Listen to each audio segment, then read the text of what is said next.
Finance minister ने कल annual budget present किया। इसमें पर्सनल इनकम टैक्स रिफॉर्म्स किए गए और कुछ मेजर चेंजेस इंट्रोड्यूस किए गए। आइए इनके बारे में समझते हैं। ये सारे चेंजेस न्यू टैक्स रेजीम पे एप्लीकेबल होंगे। ओल्ड टैक्स रेजीम पे इनका कोई इम्पैक्ट नहीं होगा। सबसे पहले जानते हैं नॉन सैलरीड क्लास के बारे में। इनके लिए अप टू 12 लाख इनकम पे कोई टैक्स नहीं होगा। 12 लाख के ऊपर की इनकम पे रिवाइज्ड स्लैब्स के हिसाब से इनकम टैक्स लगेगा।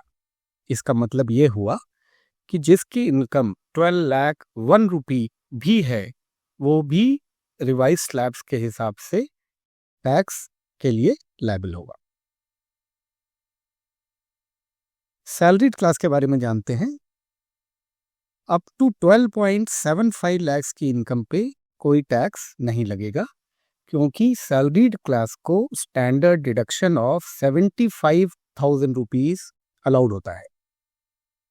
उसकी वजह से टैक्सेबल इनकम घट के 12 लाख रह जाएगी। Income above 12.75 lakh will be taxed revise slabs के हिसाब से, जिनको हम आगे देखेंगे। स्टैंडर्ड डिडक्शन के अलावा एम्प्लॉयर का डायरेक्ट कंट्रीब्यूशन एम्प्लॉय के एनपीएस अकाउंट में up to 14% of basic plus DA, ये अभी भी अवेलेबल है टैक्स डिडक्शन के लिए। इसके अलावा कोई भी दूसरा इंस्ट्रूमेंट या मैकेनिज्म टैक्स सेविंग के लिए अवेलेबल नहीं है।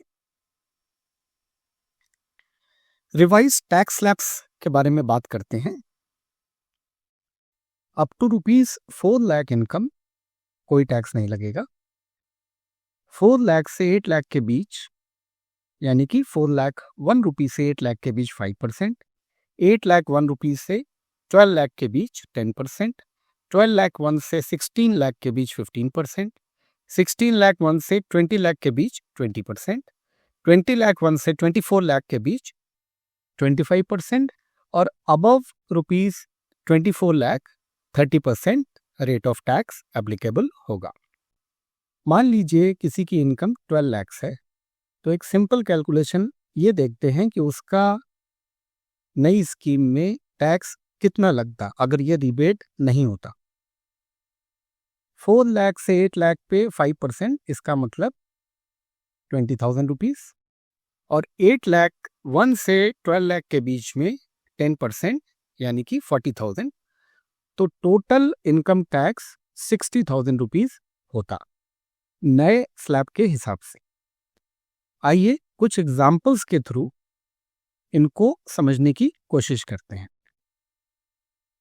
जिसकी इनकम 8 लाख है उसको अभी तक 30,000 रुपीज का टैक्स लगता। नए स्लैब्स के हिसाब से उसको 20,000 रुपीज का ही टैक्स लगेगा, which is 5% above 4 lakh. 10,000 rupees का बेनिफिट मिल रहा है यहाँ पे because of change in slabs. साथ साथ जो 20,000 का प्रपोज्ड टैक्स होता है नए स्लैब में, क्योंकि इनकम 12 लाख से कम है, उस पूरे टैक्स पे रिबेट दे दिया जाएगा। इस तरीके से 30,000 रुपीज का टोटल टैक्स बेनिफिट होगा और टैक्स लायबिलिटी 0 हो जाएगी। आइए 10 लाख की इनकम वाले के बारे में समझते हैं। करेंट टैक्सेशन 50,000 रुपीज होगा। रिवाइज्ड स्लैब के हिसाब से ये घट के 40,000 रह जाएगा, तो 10,000 रुपीज का बेनिफिट यहाँ पे होगा। जो 40,000 का टैक्स लगता उसको रीबेट के थ्रू वेव ऑफ कर दिया जाएगा, तो टोटल बेनिफिट 50,000 का होगा और टैक्स एप्लीकेबिलिटी 0 हो जाएगी। आइए 12 लाख के बारे में जानते हैं। प्रेजेंट सिचुएशन में उस पे 80,000 रुपीज का टैक्स लगता। प्रपोज स्लैब में उस पे 60,000 का, जो हमने अभी देखा, टैक्स लगेगा। 20,000 रुपीज़ का बेनिफिट वहाँ पे मिल रहा है। लेकिन चूंकि गवर्नमेंट ने पूरा वेव ऑफ कर दिया है प्रपोज टैक्स भी अप टू 12 lakhs, तो 60,000 रुपीज़ वेव ऑफ हो जाएगा और इस तरीके से 80,000 रुपीज़ का टैक्स बेनिफिट होगा और टैक्स लायबिलिटी जीरो होगी। आइए 20 lakhs के बारे में समझते हैं। 20 lakhs इनकम के केस में 2,90,000 आज की डेट में टैक्स लगता है। प्रपोज्ड स्लैब के हिसाब से ये घट के 2 लाख रह जाएगा, तो टोटल 90,000 का बेनिफिट हो रहा है। यहाँ पे कोई रिबेट नहीं मिलेगा क्योंकि 12 lakhs के ऊपर की इनकम पे कोई रिबेट एप्लीकेबल नहीं है। टोटल बेनिफिट जो होगा वो 90,000 ही रहेगा और टोटल टैक्स लायबिलिटी 2 lakhs रह जाएगी, 2,90,000 की जगह। और लास्ट में 50 लाख इनकम समझते हैं। प्रेजेंट टैक्स स्लैब्स के हिसाब से 11,90,000 की लायबिलिटी होगी। प्रपोज स्लैब्स में ये घट के 10,80,000 रह जाएगी, तो 1,10,000 रुपीज़ का बेनिफिट मिलेगा। यहाँ पे भी कोई रिबेट अवेलेबल नहीं है क्योंकि ये 12 लाख से ज़्यादा इनकम है, तो टोटल बेनिफिट 1,10,000 का रह जाएगा और टोटल टैक्स लायबिलिटी 10,80,000 की होगी। आइए समराइज करते हैं की पॉइंट्स में। स्पेशल रेट इनकम जैसे कि कैपिटल गेन्स, चाहे वो प्रॉपर्टी से हो या स्टॉक मार्केट इन्वेस्टमेंट से हो, लॉन्ग टर्म या शॉर्ट टर्म, ये अभी भी एप्लीकेबल होगा अंडर 12 लाख इनकम के लिए भी। इसका मतलब ये हुआ कि कैपिटल गेन्स पे आपको अभी भी टैक्स देना पड़ेगा चाहे इनकम कितनी भी हो। इसकी वजह से म्यूचुअल फंड्स का डिविडेंड ऑप्शन वो सिस्टमैटिक विथड्रॉल प्लान यानी कि SWP के मुकाबले ज़्यादा अट्रैक्टिव हो सकता है।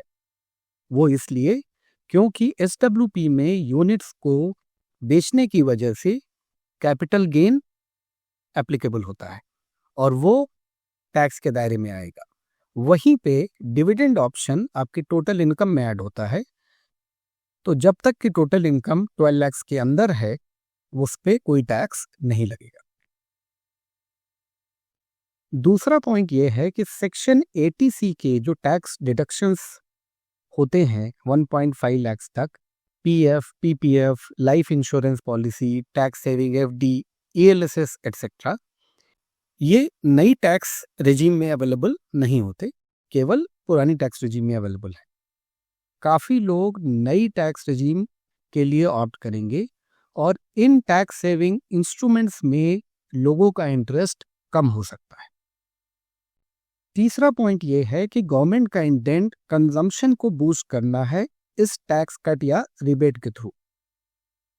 तो ये जो एडिशनल टैक्स बेनिफिट मिलेगा लोगों को, ये या तो कंजम्पशन में जाएगा या सेविंग कम इन्वेस्टमेंट में जाएगा। और फाइनली हिंदू अनडिवाइडेड फैमिली यानी कि HUF ये अब ज़्यादा अट्रैक्टिव हो सकता है क्योंकि tax free income up to 12 lakhs available होगी। Thanks for watching. Like, share, subscribe and comment.